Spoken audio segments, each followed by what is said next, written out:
The Genius Society is one of the most influential yet nebulous organizations in Honkai Star Rail, which is impressive considering the sheer number of different organizations there are in this game.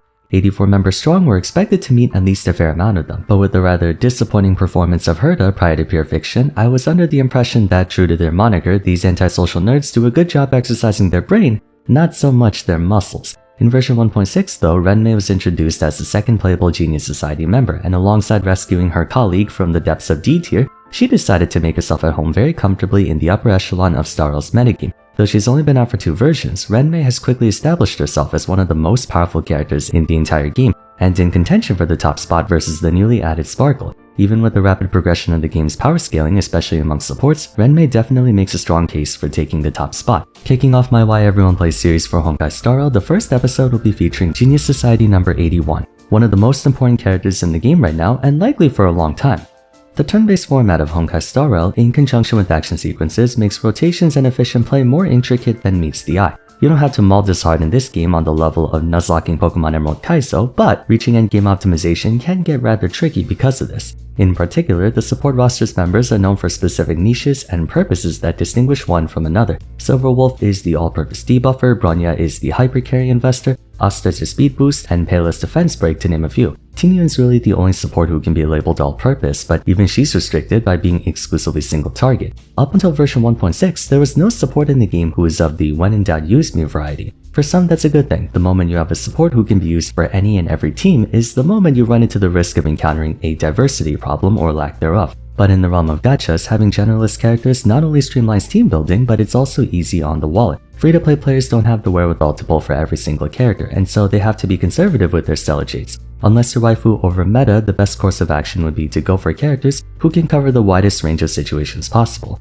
On the opposite end, we have pay-to-win E6S5 players who want their units to be as overpowered as can be. A unit who can accommodate for both ends of the spectrum is one who will naturally find themselves at the forefront of popularity, and that's exactly what Ruan Mei accomplishes. She is designed to be as party agnostic as possible, whether you're running 1 DPS, 2 DPS, a dot team, a break team, a follow-up attacker team, high SP team, low SP team. Ruan Mei's kit was tailor-made to work for virtually every party you could think of. To begin, as a Harmony character, she focuses more on empowering your team instead of buffing the enemy team, although she does have that as well. Offensively, her skill grants 32% bonus damage to her entire team along with 50% break efficiency. Given that it's general damage, it applies to all forms of damage with the exception of break damage, letting her supplement every DPS unit we have in the game so far. She can boost the damage of follow-up attacks from units like Topaz and Genuine. She can increase the damage over time of units like Kafka and Black Swan, who don't make use of crit stats whatsoever. She can boost the damage of HP scalers like Blade and attack scalers like Jingliu. Break efficiency can also be utilized by everyone with an element that can lower toughness gauges.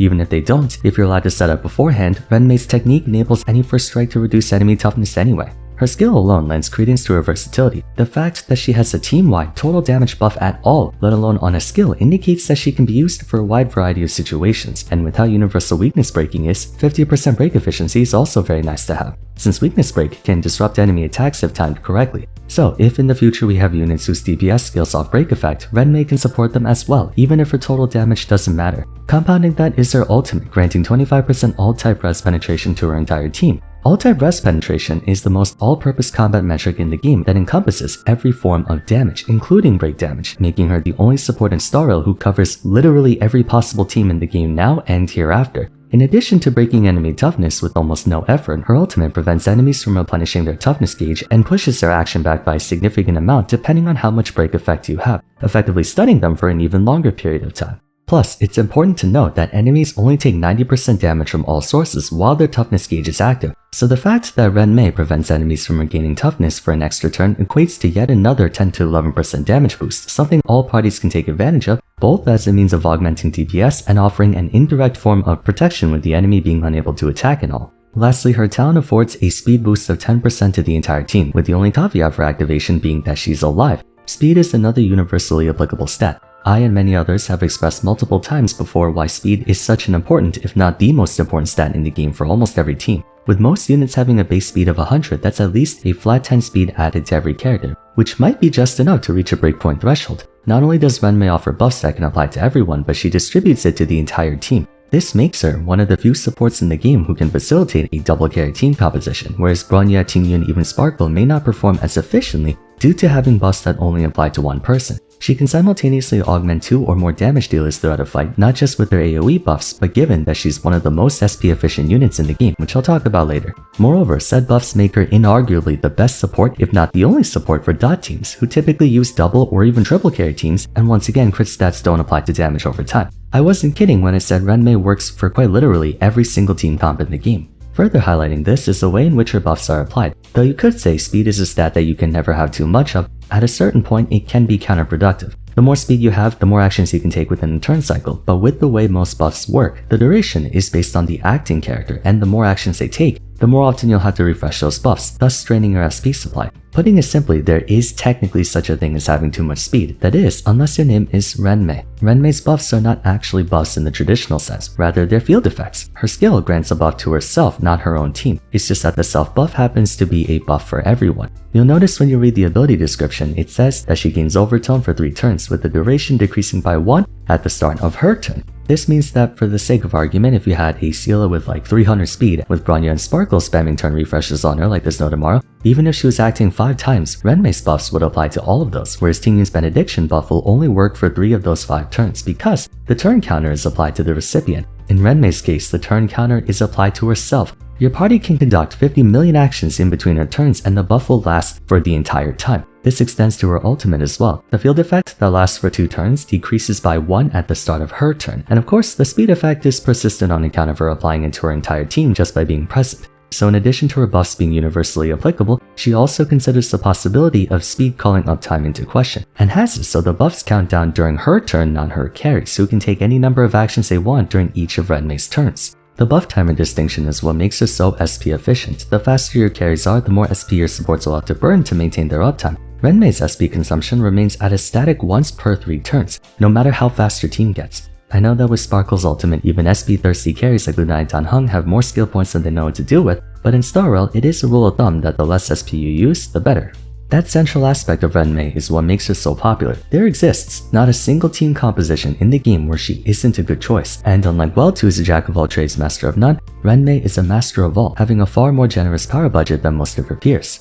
If you recall earlier when I mentioned how she caters to both free-to-plays and pay-to-wins alike, at 180% break effect, her skill's total damage buff reaches a staggering 68%. 68% unconditional damage boost at the press of a button. Do you remember when everyone started freaking out that Farina gave up to 75% total damage to her entire party when she came out of Genshin? Ruan Mei has that on her skill, not even her ultimate, and there's no fanfare stacking whatsoever, just press the button and bam.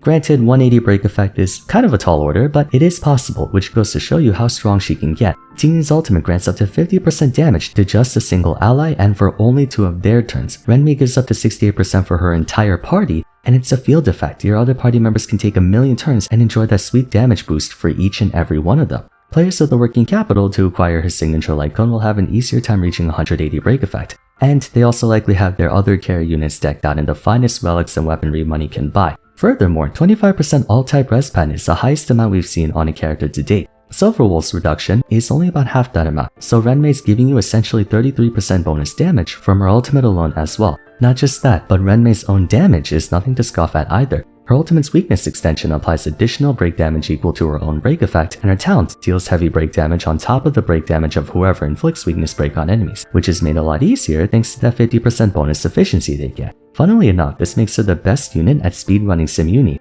With enough blessings, her technique lets you insta-break enemies upon entering battle, and with enough break effect, plus if you get that 50% break effect blessing from the Nihility path, she can do several hundreds of thousands from the first strike alone, giving you even more of a reason to use her. Honestly, she's the best unit at speedrunning in general, I'd say. I've seen a number of endgame players employ no sustain or defensive unit on their team, and instead make use of Ruan Mei's ultimate and break efficiency to wipe out the enemy team before they so much as even get a chance to act, because she basically doubles how long they're stunned for when weakness broken, so you can really go the distance on her. The final reason contributing towards her widespread usage is ironically how invisible she is. Whether coincidental or deliberate, just as Ruan Mei prefers to keep to herself and be as inconspicuous to the world as possible, so too is she in combat. If you think about everything I've said so far, the key element associated with their playstyle is mindfulness. Ruan Mei is one of the most thoughtless characters in Star Rail in that you don't have to think about when to use her, who to use her with, or how to use her. Like I said, she works for every team. If you're trying to build a Kafka team for the first time and have no idea who supports with her, you can use Ruan Mei. If you're trying to build a hypercarry team, you can use Ruan Mei. If you're trying to build any team at all and don't have the slightest idea who supports them, Ruan Mei is almost certainly usable in that team in some capacity.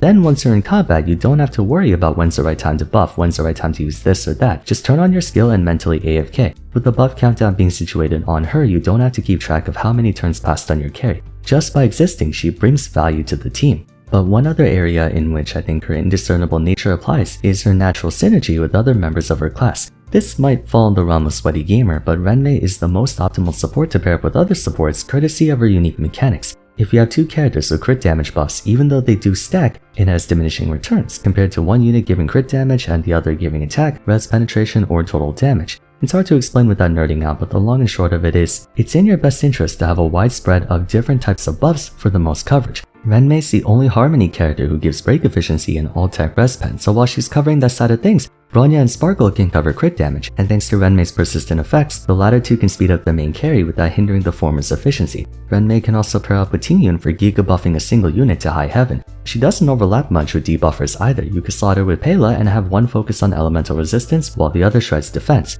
With Ruan Mei and Silverwolf, you can apply whatever elemental weakness you want on an enemy and shred through that toughness gauge in a few hits.